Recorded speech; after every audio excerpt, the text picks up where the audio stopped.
Jean-Claude Van Damme always makes an impact. Now, get ready for Van Damme times 2. There's 2 of them. Double impact. Think about it. Twin brothers. Double impact. Rated R. Feel the impact Friday, August 9th at a theater near you.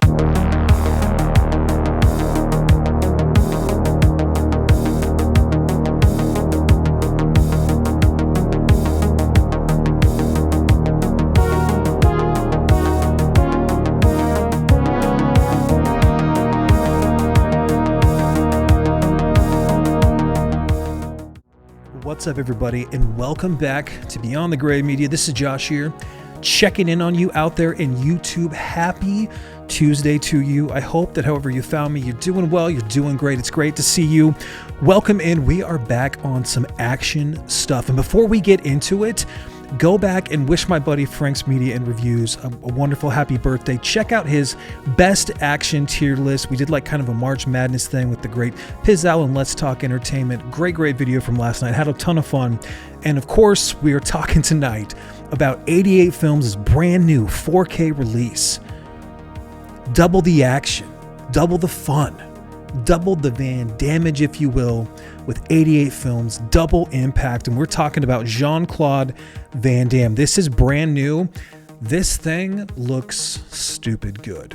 Now, I would implore you, if you have not seen Double Impact, if you're a martial arts fan or you like some of those kind of cheesy 90s movies, late 80s, Jean-Claude movies, you probably have already seen this. This was like a staple growing up on TNT. Like, besides Monster Vision, they would play things like Double Impact on TBS and TNT ad nauseum, and I absolutely loved it. The thing I think people forget about Double Impact is when you go back and rewatch this thing, you're kind of shocked by, besides the cheesiness and the Americanized version of Hong Kong films, it's really gory. It's really cheesy, but more than that, it's really fun. This is a damn good movie from, what's that dude's name? He also wrote Bloodsport and directed Lionheart, I believe. Sheldon Lettich. Double Impact. So if you haven't seen it, it's pretty simple. You've got these two twins that their family is kind of creating this tunnel that's going to run through Hong Kong, and some things go wrong. There's a triad that interrupts it, and the brothers get split up, right?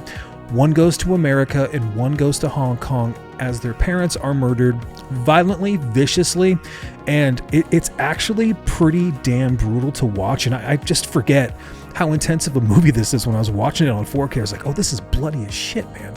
This is awesome. So then, you've got this kind of sensei character. What's his name? Is it Jeffrey Lewis? Devil's Rejects fame, right? Salem's Lot. He's a character actor in a lot of good movies. Jeffrey Lewis is kind of like, he remembers he was there when the parents were murdered, and he's going to get these guys together. The only problem is it's the early 90s. It's 91 to be exact, and we got to lean into the cheese and the sleaze, if you will, in Double Impact. So you've got Alex, right? And you've got his brother, Chad. Okay, Chad. One of them wears black silk underwear. One of them's kind of like the hardened criminal that slicks his hair back, smokes a cigar, whatever. And they've got to meet up over a woman, and things kind of go wrong. And you can kind of guess where this is going to go. Kind of leans into that cheese a little bit. And what ends up happening is they want to get revenge for their parents' death. And along the way, you run into some crazy crime syndicates. You got Bolo Young coming back from Bloodsport as kind of the main villain. And it's just a really well-made movie, and it was just kind of, I think, before Jean-Claude really, it was probably right before the peak of Time Cop and, sudden death and all that shit. So it is really just prime Jean-Claude Van Damme. Is it my favorite compared to something like Kickboxer or Bloodsport or, maybe not even Cyborg? It's probably in the top 5. It's on the Jean-Claude Van Damme mountain. This is easily at the bottom of the mountain, kind of mid-range, probably in the top 5 of, if you love 10 of his movies. This is always somewhere in the middle. Some people, that's their favorite one though, because you get double the Van Damage, right? And that's pretty fucking fun. Now let's talk about the actual look of this film. I only have the DVD. I didn't have the Blu-ray, so going from DVD to this was a massive jump. massive. Now, it's going to still be a little bit grainy, but that just means that it's not been scrubbed and like modernized and super clean looking. It's got this, you know, kind of how Arrow has this little bit of film grain to their stuff, right? It's just enough to let you know that this was shot on film, and it looks really, really good, especially the scenes on the boat when it's showing the green grass and it's kind of juxtaposed to the water and the color of the boat. Those scenes at night when there's gunfire, I mean, that is some of the best 90s action, period. There are scenes, of course, obviously with the splits, right? There's always the roundhouse kick. There is some incredible gunplay on 4K.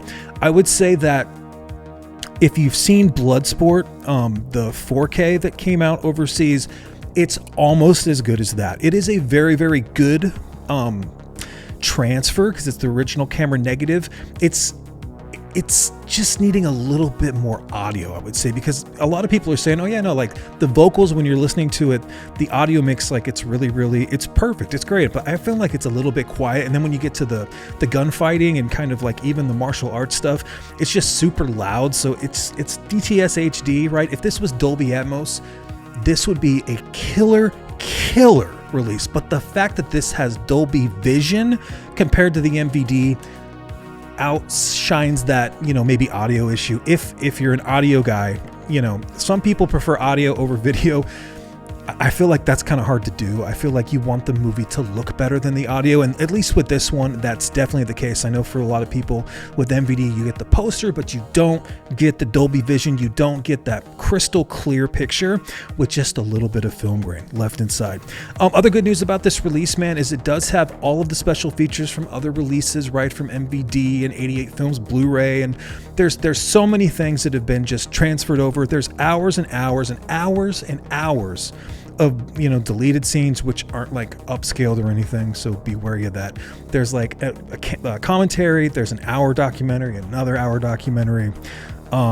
There's Seeing Double, there's Double Impact, the making of it, part 2, deleted extended scenes, anatomy of a scene, behind the scenes featurettes, B-rolls, film clips, cast and crew interviews, and these are older, okay, still gallery, trailers, reversible sleeve, cover art, and the 1.851 aspect ratio.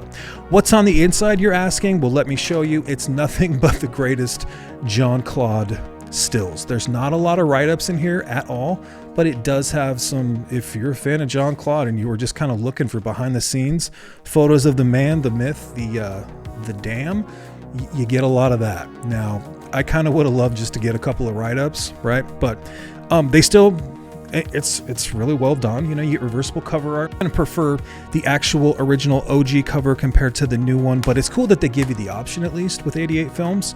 And so, yeah, man, I think that if you're a fan of action movies, especially from the 90s, and you love Double Impact, it's not going to look better. I don't know if you're going to get a better release than 88 Films right here. I had a hell of a time Sunday night watching this.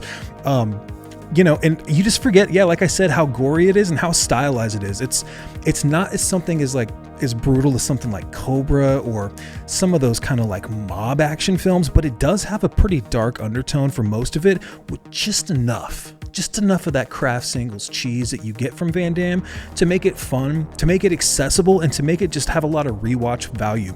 And also the greatest villain of the 80s and the 90s, as far as those martial art films, Bolo Young, his character, when he's just rolling that barrel onto him at the end, it's so iconic, man. I watched this movie over and over and over as a little kid. I loved like the gunfighting where they would go under the car and like roll, and of course he's just got all these martial arts skills, so his gunplay is fucking excellent. It's not as brutal as something like, you know, a new John Wick where it's just heavy action the whole time. It's actually quite a bit of fun. So yeah, can't recommend it enough. And also shout out to the Movie Room. Thanks so much for sending this over for me to review. If you want to add Double Impact on 88 Films to your movie collection, you know what to do. Use the code BEYOND10 at checkout and save 10% off on Double Impact and anything else you want to add to your order. Thanks again to the Movie Room. Guys, thank you so much for being here.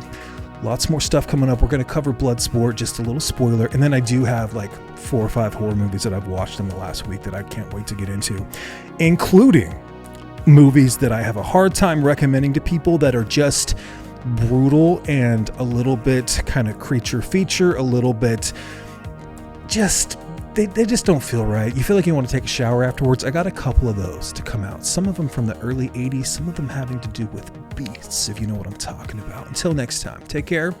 Love you so much. Cheers.